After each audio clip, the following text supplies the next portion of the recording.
Hello again in this installment of Spiritual Wisdom. My name's Nicholas and this is the name of my channel, Spiritual Wisdom. So if you're new to my channel, we talk about witchcraft, Wicca, law of attraction, magic and many spiritual topics. Today I'm going to talk about pagan religions. Let's start with, what does pagan mean? Now, people, you could ask 13 different pagans, 13 different people who practice a pagan religion, and you'll get 13 different answers. But in a nutshell, paganism is an umbrella term which describes a variety of different faiths which do not have any Christian, Judaic, or Islamic roots. And you'll get some religions that are pagan, which are sort of modern paganism, also known as neo-pagan. Then you'll get pagan religions which are much older. So I'm only going to go over what I'm through, and in my channel I welcome all pagans. Hinduism is a very old religion. It's one of the oldest religions, Hinduism. Hinduism is a pagan religion.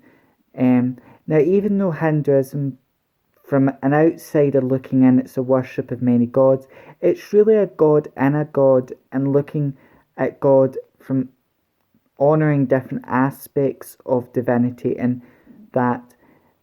that's my concept of it. And I got a beautiful book today on the Hindu Bible from a lovely man, and he's got his own YouTube channel, and I've subscribed to his channel, and I'm sure I'll learn.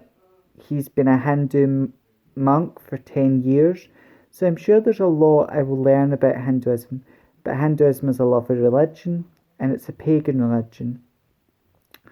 Buddhism is quite old as well, maybe not as old as Hinduism, but still quite an old religion. And again, it's a pagan religion, but in Buddhism there are no creator god. So Buddhists don't believe in a creator god. They don't believe that they are a creator god. And they do believe in reincarnation, but they don't believe so much in a soul, but their concept of that is quite complex. So those are two religions that are pagan. You also get Druidism. Now, the Druids of old, we don't really know much about the Druids of old. Now, religious beliefs and texts wasn't recorded or written down. There were some things Druids may have wrote down, but when it come to their religious rites, their spell work, very little was wrote down. Druids did use runes, and they did use rune symbols. That was sort of the written language, but when it came to their rituals and rites, they were passed on through word of mouth. And very little was known about the Druids because a lot of their religious beliefs and rites weren't written down, but some information does remain. But what we see today in Druidism, like the idea of an Ovi bard and then becoming a Druid, that system of first becoming an Ovi, then a bard, and then a Druid, that system is still here today. And a lot of old Druid belief systems and practices have been cooked and adapted into a modern setting. So Druidism is a pagan religion, but it's a pagan religion, but it's sort of looked at as neo-paganism, like modern paganism, because it's taking those old Druid beliefs and bringing them to a modern setting. And Druids were sort of the high priestesses and priests of the Celtic religion as well. So it's taking a lot of those Celtic beliefs and religious practices and bringing them to a modern setting. Wicca is a very modern religion.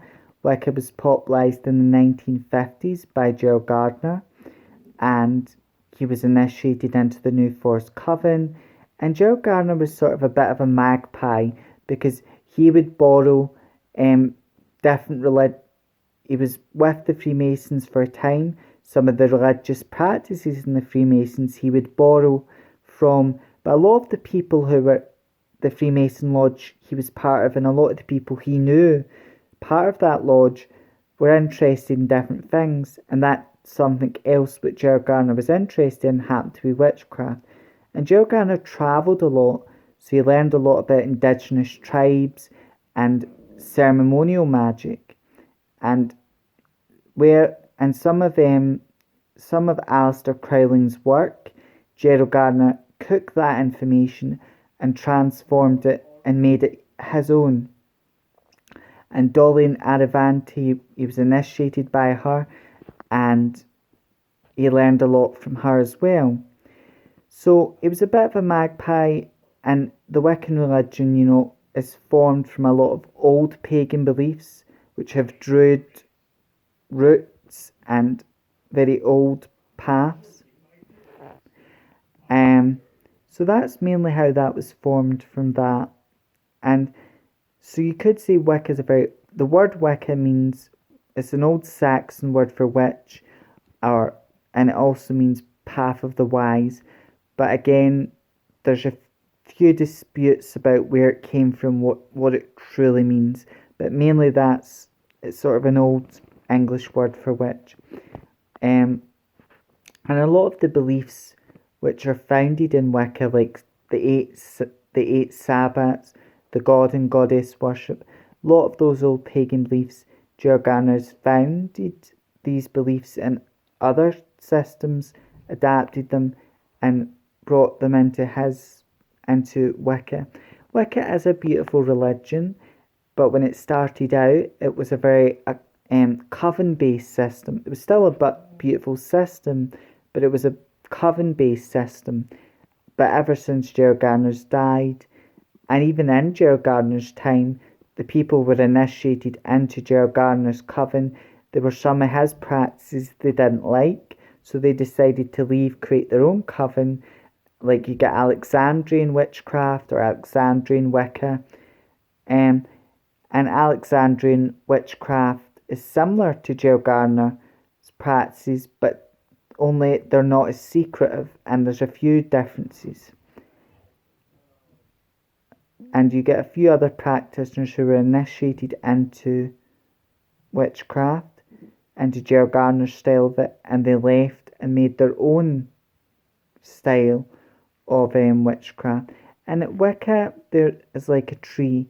There are so many different branches of Wicca, and as more and more branches have come up, the Wicca, the belief structures have remained the same, but with slight differences in practices. And mainly that's another pagan religion. Now, most pagan shops and most pagans are accepting of all pagans and want other pagan religions and knowledge to grow. Not all pagan businesses and that are promoting, like there was the man I met the day on one of his videos when he was putting signs out on windows. There was one pagan shop, and rather than being welcomed with acceptance and that, he was putting leaflets up for a Hindu festival. He was hoping at a a Hindu festival. He was wanting to put signs up in a pagan shop, and unfortunately, he didn't get that shop met him with prejudice. And when I watched his video, I felt sad about that because, again, as members of the community, we want to look after all of our members. We want to protect everyone. We want to support everyone who's in the magical community, and also we want to support all members of the pagan community as well. Most of us have the attitude. Most people have my attitude to respect all members of the magical community, and that. So my message is always with paganism as an umbrella term. There are many different pagan religions, and that any religion that doesn't have Christian, Jewish, or Islamic roots will fall under that pagan umbrella. And all members of the pagan community, we should respect each other, look after each other, and support. And if I had my own shop, the man I met the day, I'd be more than happy to allow him to put his sign on the window. Same with any other pagan. If there was a festival or a gathering. So my message is support each other, and always being a member of the pagan or magical community is a great privilege, but also comes with great respect. Because if you're someone who's a member of the pagan community and you're doing harmful and negative actions, then everyone who's a member of that pagan community looks bad. So if one person, the bigger picture would be there's one bag of egg, everybody thinks all members of all the eggs are bad, when that's not the reality. And we should just support each other. And there are so many wonderful faiths that are pagan, and yes, Buddhism and Hinduism, this is sort of Eastern religions, but they are pagan nevertheless. And it's good to blend Eastern and Western magic together. And we can see this because palmistry is an Eastern practice, but it has been brought to the West, and you have Hindu and Eastern palmistry as well as Western palmistry. And as a palmist, I love looking at palmistry from an Eastern perspective as well as a Western perspective.